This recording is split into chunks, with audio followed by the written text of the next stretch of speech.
Olá pessoal, meu nome é Elisângela e hoje quero compartilhar com vocês mais um vídeo sobre neurociência e saúde mental. Se inscreva no meu canal, NeuroPsyFarm, assim você me ajuda a produzir mais vídeos, tá ok? Hoje trataremos da neuroplasticidade e do mecanismo de potencialização de longo prazo. Durante a neurotransmissão sináptica normal, há baixa concentração do neurotransmissor glutamato. Nessa atividade sináptica, o glutamato ativa principalmente os receptores AMPA, mas não há glutamato suficiente para ativar os receptores metabotrópicos e os canais de receptores NMDA. Lembre-se dos vídeos dos receptores de glutamato. Os não NMDA receptores são o AMPA e o kainato. E o NMDA apresenta o bloqueador de canal, que é o magnésio. E os receptores metabotrópicos são membros da classe receptores acoplados à proteína G. A membrana pós-sináptica despolarizada pela ação do receptor AMPA possibilita a entrada de sódio, potássio e cálcio. E o cálcio entra no neurônio pós-sináptico atuando como segundo mensageiro e assim ativa as enzimas.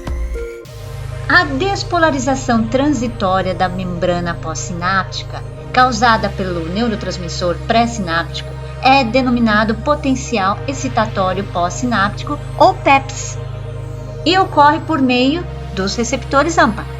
A somação espacial de PEPs consiste em adicionar PEPs gerados simultaneamente em muitas sinapses. São vários axônios pré-sinápticos em um dendrito, pós-sináptico. Com a somação de vários PEPs em um dendrito, a despolarização pode levar o neurônio a disparar o potencial de ação no cone de implementação, que é a zona de disparo.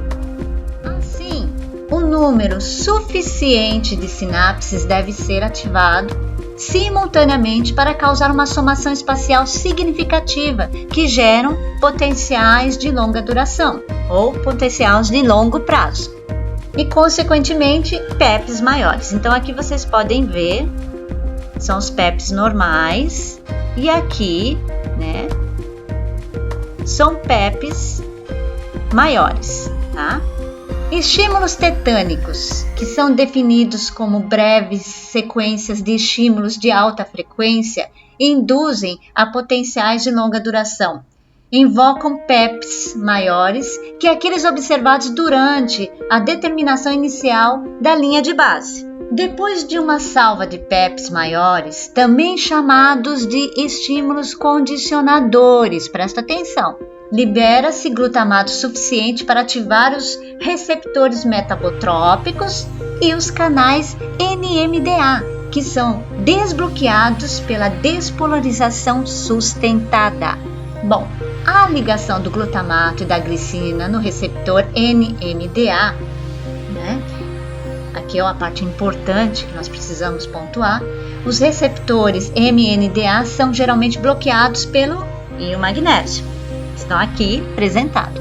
O íon magnésio pode ser ejetado do receptor NMDA somente quando o glutamato, e aqui não está representado, mas a glicina, se ligam ao receptor e quando a membrana está despolarizada. Então, o AMPA aqui também tem que estar atuando, Isto é, o receptor NMDA ele é dependente tanto dos neurotransmissores glutamato e glicina, quanto da voltagem, que é a despolarização.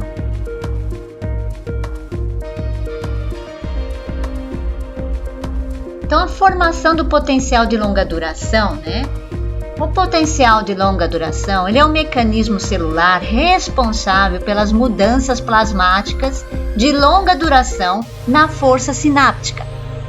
Para se obter um potencial de longa duração, requer que as sinapses sejam ativadas ao mesmo tempo, como foi já dito, no neurônio pós-sináptico, e que esse neurônio pós-sináptico esteja fortemente despolarizado.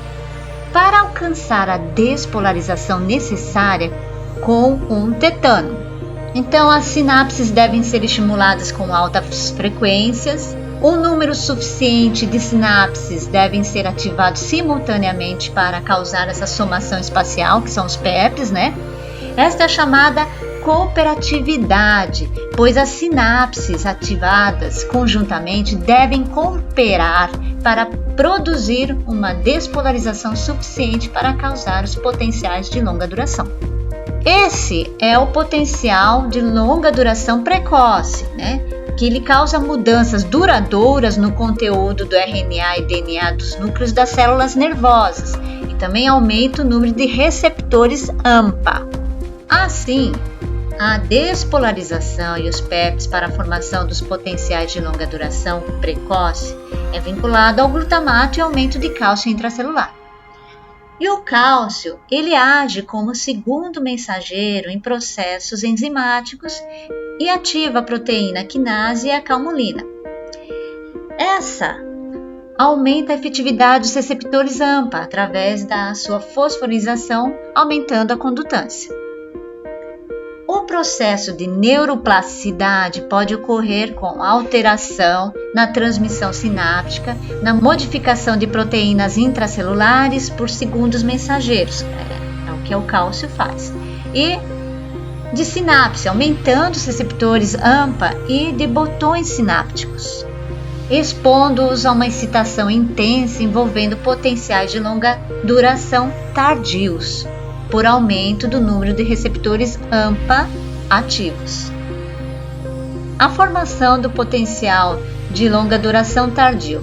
Após o potencial de longa duração precoce, há alteração no material genético e dá excitação aos receptores AMPAs, causando ativação dos receptores NMDA, que por sua vez gera uma excitação intensa no neurônio.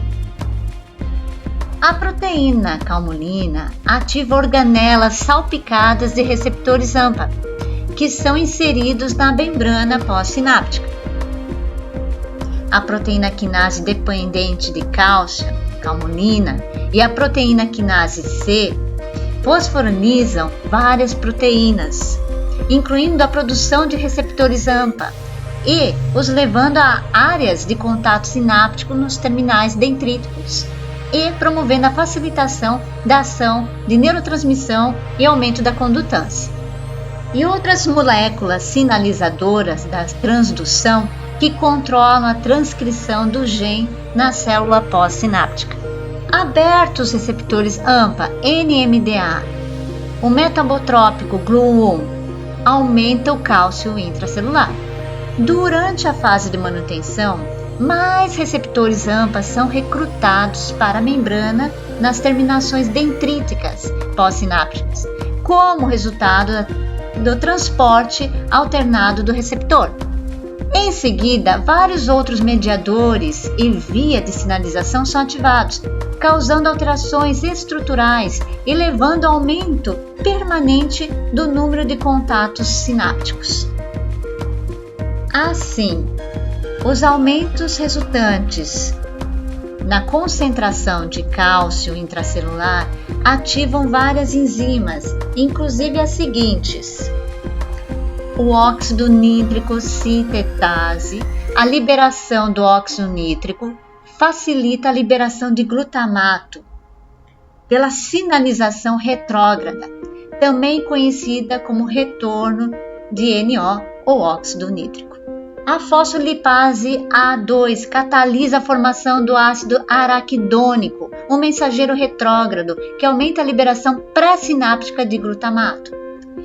Uma fosfolipase, a NAPPLD, que catalisa a produção de endocannabinoides, que atua como segundos mensageiros para aumentar a liberação de glutamato também. O fator neurotrófico BDNF, liberado nos terminais nervosos e das estruturas pós-sinápticas, desempenha um papel multimodal nas fases iniciais e tardias do potencial de longa duração. A depressão de longa duração é o resultado da entrada modesta de cálcio na célula através dos receptores AMPA. ativando as fosfatases, que resultam na fosforinização dos receptores AMPA e aumentando a internalização do receptor AMPA. Então aqui vocês podem ver a representação da depressão de longa duração, que ela promove a redução do PEP, né? Então a redução dos PEPs, representado aqui pela linha azul. Finalizando, lembre-se, as mudanças na força da sináptica entre neurônios de redes neurais no lóbulo temporal medial, no neocórtex e em outras regiões compõem o mecanismo para provável aprendizado e memória. Se vocês não estão lembrados dessas informações, dá uma olhadinha na playlist Psicologia Neurociências, no vídeo Aprendizado e Memória 1. Ali tem a formação da memória, que trabalha bem com os potenciais de longa duração, tá? Dá uma olhadinha nesse vídeo, é bem importante, ok? E se você gostou desse vídeo, dê um like, se inscreva no canal. Assim você me ajuda a produzir mais vídeos, tá ok? Obrigada!